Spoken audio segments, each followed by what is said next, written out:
निर्जला एकादशी की कथा सुनने से पहले हम हाथ में ये जो सफ़ेद तिल होते हैं ना, इनको ले लेते हैं।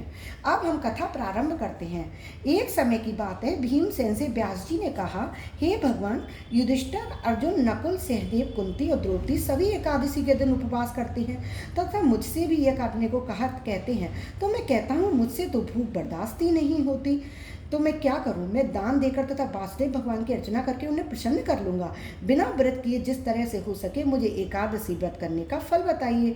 मैं बिना काया क्लेश के ही फल चाहता हूँ, क्योंकि मुझसे शरीर को भूखा नहीं रखा जाता। इस पर वेद व्यास जी बोले, हे भीमसेन, यदि तुम्हें स्वर्गलोक अति प्रिय है और नरक से सुरक्षित रहना चाहते हो तो दोनों एकादशियों का व्रत रखना होगा। भीमसेन बोले, हे देव, एक समय के भोजन करने से तो मेरा काम न चल सकेगा।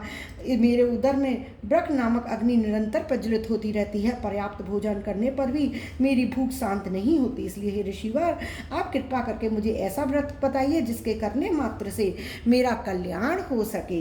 व्यास जी बोले, हे भद्र, ज्येष्ठ की एकादशी को निर्जला व्रत कीजिए। स्नान आचमन में जल ग्रहण कर सकते हैं। अन्न बिल्कुल ना ग्रहण कीजिए। अन्न हार लेने से व्रत खंडित हो जाता है।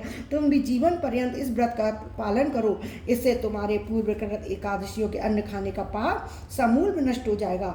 इस दिन ओम नमो भगवते वासुदेवाय मंत्र का उच्चारण करना चाहिए एवं गोदान करनी चाहिए। व्यास मुनि की आज्ञा के अनुसार भीमसेन ने बड़े सहज भाव के साथ निर्जला एकादशी का व्रत किया, जिसके परिणाम स्वरूप उनको बहुत सारे पुण्य का आत्मन मिला और पांडवों ने गंगा जल, तुलसी, चरणामृत प्रसाद देकर उनकी मूर्छा दूर की। तभी से भीमसेन पाप मुक्त हो गए।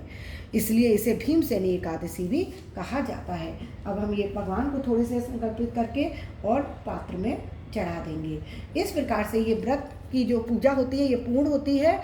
एकादशी वाले दिन जो एकादशी की बाती जलाई जाती है तो वो कैसे बनाई जाती है उसका लिंक भी मैं अपने वीडियो में दे दूंगी। आप उसको देखकर एकादशी वाले दिन उस बाती को अगर जलाएंगे तो आपको पूर्ण फल की प्राप्ति होगी, क्योंकि जब हम व्रत कर रहे हैं तो पूर्ण रूप से करना चाहिए, जिससे हमें अच्छे पुण्य की प्राप्ति हो और भगवान हमारे सारे पाप नष्ट कर दें।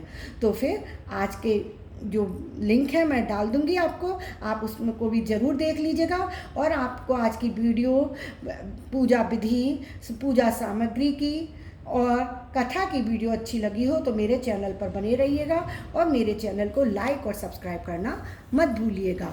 आज को आपको अच्छे से मैं भगवान जी के दर्शन करा देती हूँ। देखिए मेरे ठाकुर जी कितने सुंदर लग रहे हैं, है ना, कितने। और पीछे बैठे हैं मेरे राधा कृष्ण जी, मेरे बांके बिहारी जी, आप उनके भी दर्शन कर लीजिए। गर्मी की वजह से मैंने ठाकुर जी की पगड़ी और राधे रानी की चंद्रिका उतार दी है, क्योंकि बहुत गर्मी हो रही है।